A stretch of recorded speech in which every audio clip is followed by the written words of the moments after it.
Greetings again, kids. We have a quick podcast today. I want to talk to you about book hangovers that we get as a reader, and I want to share a few tips on how to ensure your book gives your audience this painful pleasure. So stick around, we will cover all of it.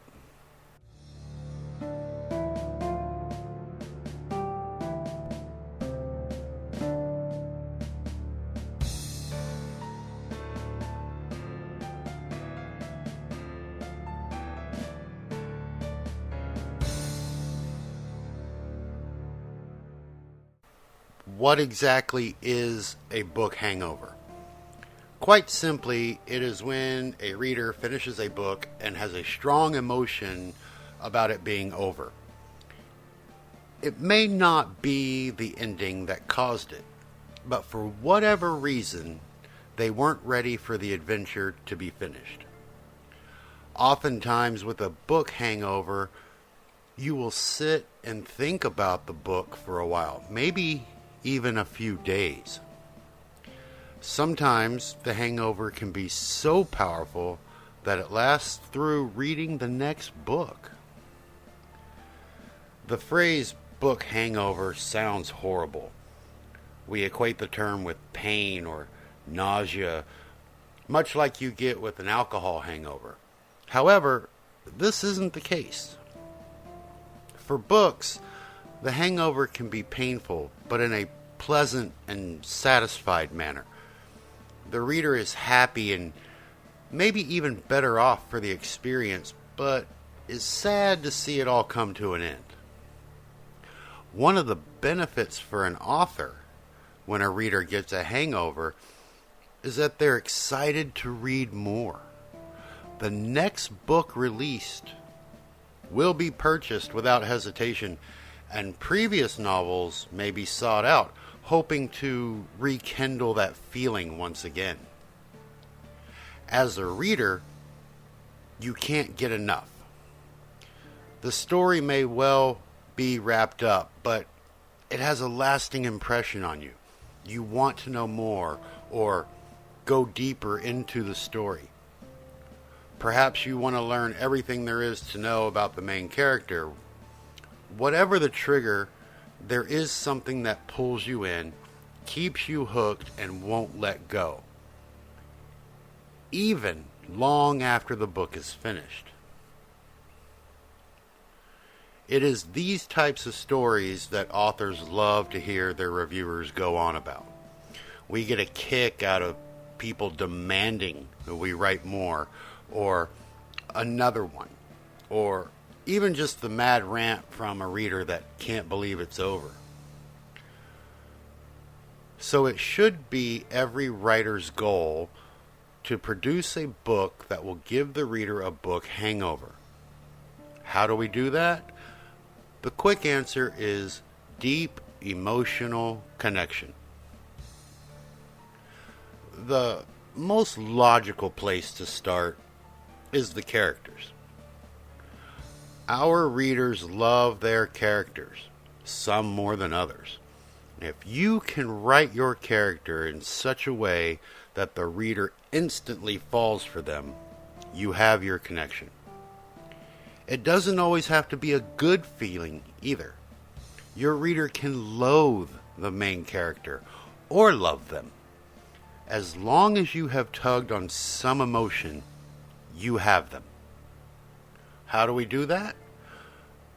Well, it isn't easy, believe it or not.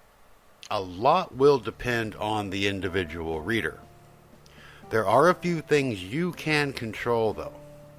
First, stay away from cliches.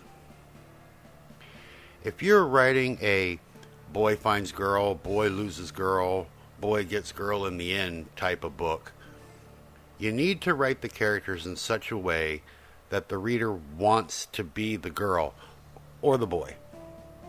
The only acceptable substitute is that the other character gets the boy. By being able to place themselves in the characters' lives, your readers will connect with them deeply. Sympathy, empathy, and sudden bouts of rage when the main character fucks up and loses the girl in what could be the final time. Writing is powerful, as I have stated many times. A book can cover so many emotions, places, thoughts, feelings that no other medium can come close to. If you can grasp the concept of scene building and character development, you will be well on your way to a book hangover. Did you know it doesn't have to be the characters that cause this emotional bond? While it is the most popular method, sometimes the story itself can be the catalyst needed to cause a hangover. When a reader can put themselves in the story as if they are there, you have created an emotional bond the reader won't soon want to let go of. Have you ever read a book and forgot that you were reading? Or perhaps you take a break only to sit there a minute trying to remember turning the pages? If the story has enough detail to entice the reader's mind to commit the missing pieces, you draw them in. I have talked about this before in detail, so I won't do so now. However, it is important to know that you can have bland characters and still give your readers a book hangover. While not every reader will agree, some may find your characters flat or boring, while others think they're the greatest invention since antibiotics. For example, I find the characters in George Orwell's 1984 to be quite predictable and flat. However, once I start reading the book, I am sucked into the story, and I am sad when it's over. Finally, you can adjust your time frame. For whatever reason, if a story moves fast, the reader gets sucked in and hooked. Dean Koontz is a master of pacing. Both his Odd Thomas and Christopher Snow series take place over a couple days. That kind of story pacing means you have to get involved right now. Slow, drawn-out stories offer the reader a chance to take breaks and put the bookmark in. With a shorter time frame, though, they get a sense that something will be missed if they stop reading. Instead of taking that break, they flip the page. Soon they find out that there are no more pages to flip through and the hangover begins. As you can see, a book hangover can be a good thing.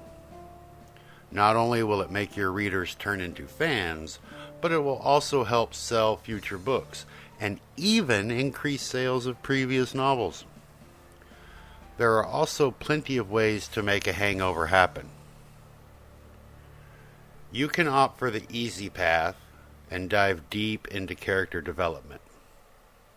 You also have the option to get in touch with your scene creation side and really give the reader a world they can see themselves living in. Finally, you can speed up your storyline time frame and pace the book at breakneck speeds. I'll leave you with that to ponder for now. Until next week, kids, have fun, write words.